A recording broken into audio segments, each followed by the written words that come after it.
Mkuu wa mkoa wa Geita Martin Shigela ametoa wito huo katika shule ya msingi Bupamba kitengo cha elimu maalumu wilayani Nyang'hwale alipotembelea kukagua maendeleo ya wanafunzi hao kabla ya hafla ya chakula cha mchana iliyoandaliwa na wadau wa elimu pamoja na halmashauri hiyo iliyokuwa na lengo la kutatua changamoto zinazowakabili watoto hao, huku mwalimu mkuu wa shule hiyo Emmanuel Erasto ameiomba serikali kuhakikisha miundombinu ya shule hiyo inaendelea kuboreshwa. Bado wako watoto wenye shida kama hii. Rai yangu na maelekezo yangu, kila mzazi mwenye mtoto mwenye mahitaji maalum ni vizuri ampeleke shule akasome. Mheshimiwa Rais anaziwezesha shule zetu, anawezesha halmashauri zetu kuongeza walimu, kuongeza madarasa, lakini vile vile kuweka mabweni ili kusiwe na mzigo wa mzazi kumtoa mtoto nyumbani kumpeleka shuleni na jioni kumrudisha nyumbani. Na mimi nashifarijika kuona wazazi na wadau wanapoona jitihada za serikali wanaungana kuisupport serikali kuongeza miundombinu. Hongereni sana wadau ambao mmekuja hapa kwa michango yenu ambao mnaendelea kuitoa. Nanyi thawabu yenu mbinguni ni kubwa sana. Unaweza ukawa nadhani unatoa kidogo, lakini kile kidogo kina thawabu kubwa sana, kwa sababu umepeleka kwenye maeneo ambayo yenye uhitaji, na tena kubwa zaidi unamsaidia mtu ambaye hajui kama anasaidiwa. Thawabu yenu ni kubwa sana.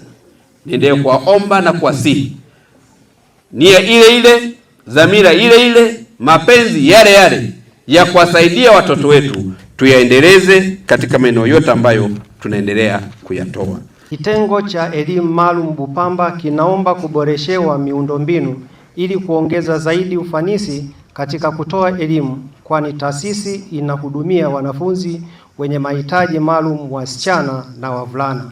Miongoni mwa maombi yetu ni pamoja na: moja, uwekaji uzio bweni la wasichana wenye mahitaji maalum. 2, ujenzi wa bweni la wavulana. 3, uboreshwaji wa miundombinu ya ujifunzaji na ufundishaji, madarasa 3. 4, kiti cha magurudumu wheelchair. 5, mashine ya nukta nundu braille machine na ujenzi wa bwalo. Mkurugenzi mtendaji wa halmashauri ya wilaya Nyang'hwale Husnaton amesema kwa kushirikiana na wadau wa elimu wakiwemo wachimbaji wadogo wa madini ya dhahabu wamefanikiwa kuchangia milioni 37 zitakazotumika kuboresha miundombinu ya shule, ikiwemo ujenzi wa uzio katika bweni la wasichana, ununuzi wa vifaa vya kujifunzia na kufundishia, pamoja na kugharamia bima za afya kwa wanafunzi hao. Twende tukakate bima za afya za NHIF kwa watoto wote wa kike na wa kiume ambao wanasoma kwenye shule hii ili waweze kupata matibabu kwa mwaka mzima. Watoto wa hao wenye mahitaji maalum, wa kike pamoja na wa kiume.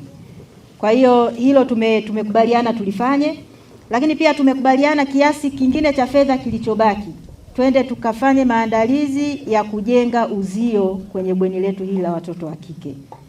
Kwa hivyo nimeona niseme hivyo kwa sababu wadau waliotuchangia wako hapa, wajue fedha walizotuchangia zilizidi malengo ambayo tulikuwa tumeweka, na hicho kilichozidi tumepanga kwenda kufanya mambo makubwa mawili, ikiwemo bima pamoja na kuanza kujenga uzio. Baadhi ya wadau waliofanikisha zoezi hilo akiwemo Misana Nyabange, katibu wa chama cha wachimbaji wadogo madini ya dhahabu mkoa wa Geita, na Salima Mipawa, mdau wa elimu, wamesema hatua hiyo inalenga kuhakikisha watoto wenye mahitaji maalum wanapata elimu katika mazingira bora, salama na rafiki. Ushirikiano wetu wachimbaji wadau pamoja na serikali ya wilaya ni mzuri.